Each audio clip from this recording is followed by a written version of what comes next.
Subscribe کریں ہمارے channel کو اور بیل آئیکن کو کلک کریں تاکہ ہماری ہر نئی آنے والی ویڈیوز آپ تک بآسانی پہنچ سکے۔ بسم اللہ الرحمن الرحیم۔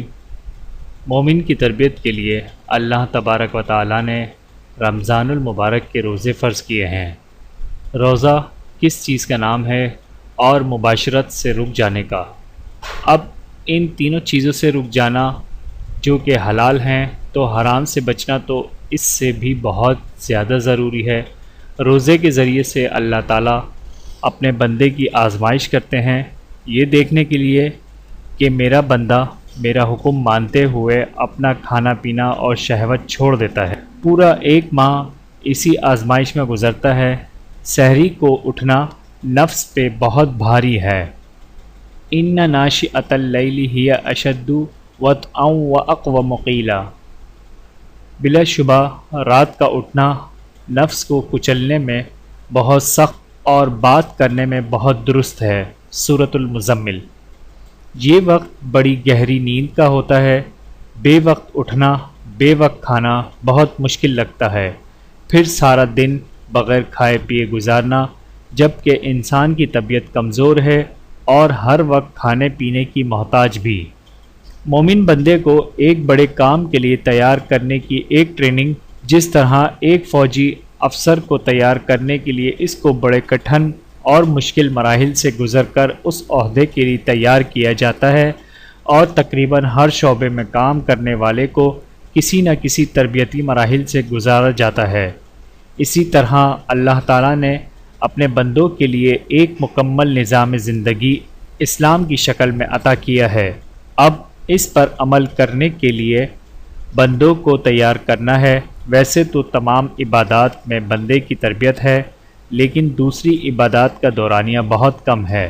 نماز چند منٹوں میں پڑھی جاتی ہے، حج بھی زندگی میں ایک دفعہ فرض ہے، وہ بھی چند دنوں میں مکمل ہو جاتا ہے، لیکن روزہ یہ ایک پورے ماہ کی عبادت ہے۔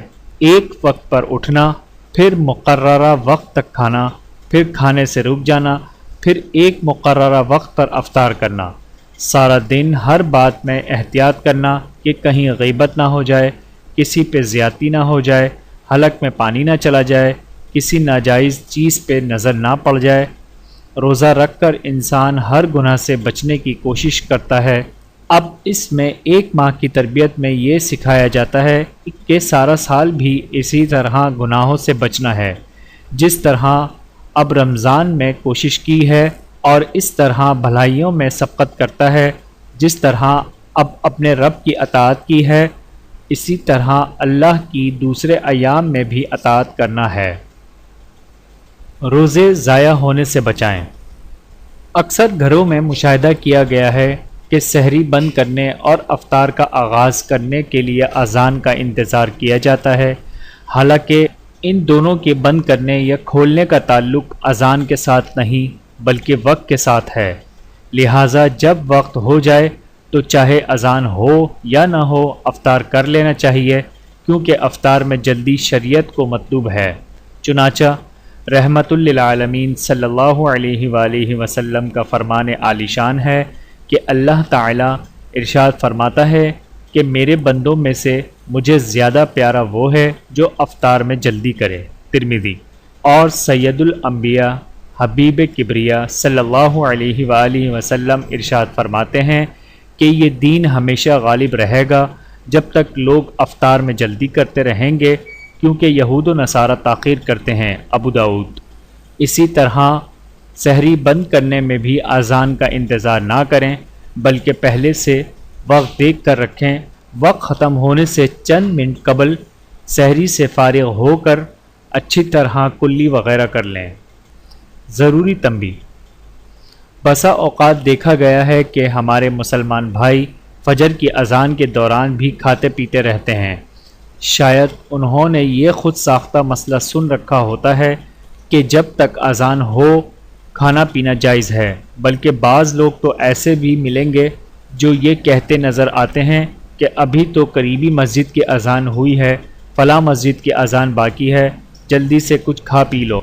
اچھی طرح یاد رکھیے کہ اس طرح اذان کے بیچ میں کھاتے پیتے رکھے گئے روزے ضائع ہو جاتے ہیں۔ چنانچہ تمام دن بھوکا پیاسا رہنے کی مشقت کے علاوہ اور کچھ بھی حاصل نہ ہوگا، نیز سخت گناہ گار علیحدہ ہوں گے۔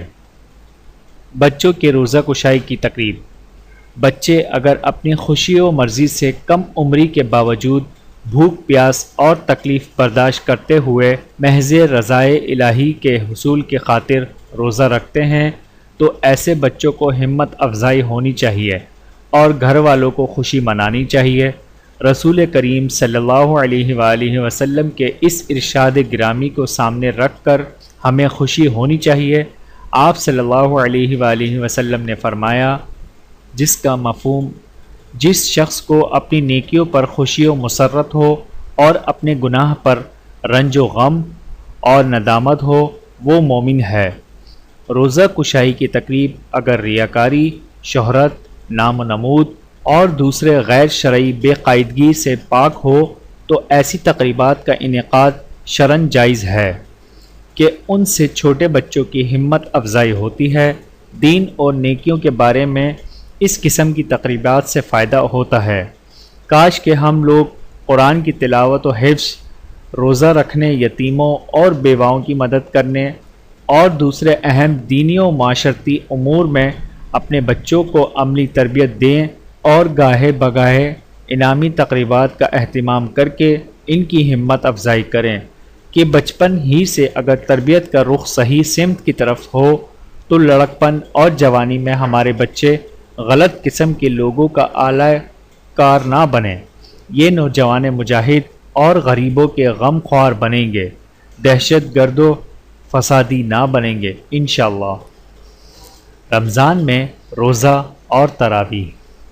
حضرت ابو ہریرہ رضی اللہ تعالی عنہ سے روایت ہے کہ رسول اللہ صلی اللہ علیہ وآلہ وسلم نے ارشاد فرمایا کہ اللہ تعالیٰ نے رمضان کے روزے فرض کیے اور میں نے تمہارے لیے نماز تراویح تجویز کی، پس جو لوگ رمضان میں روزے رکھیں اور تراویح پڑھیں ایمان اور احتساب اجر آخرت کی نیت کے ساتھ تو وہ اپنے گناہوں سے اس طرح پاک ہوں گے جیسے اس دن جب کہ وہ پیدا ہوئے تھے گناہوں سے پاک تھے۔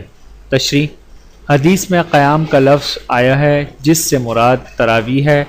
جو شخص مومن ہو اور اجر آخرت کی نیت سے یہ دونوں کام کرے تو اس کے سارے گناہ معاف ہو جائیں گے، رہے وہ گناہ جو حقوق العباد سے متعلق ہوں وہ تو اسی وقت معاف ہوں گے جبکہ صاحب حق کو اس کا حق لوٹا دیا جائے یا وہ خوشی سے معاف کر دے۔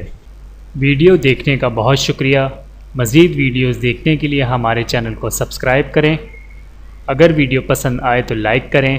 اچھی بات کو دوسروں تک پہنچانا صدقہ جاریہ ہے۔ جزاکم اللہ خیرا کثیرا۔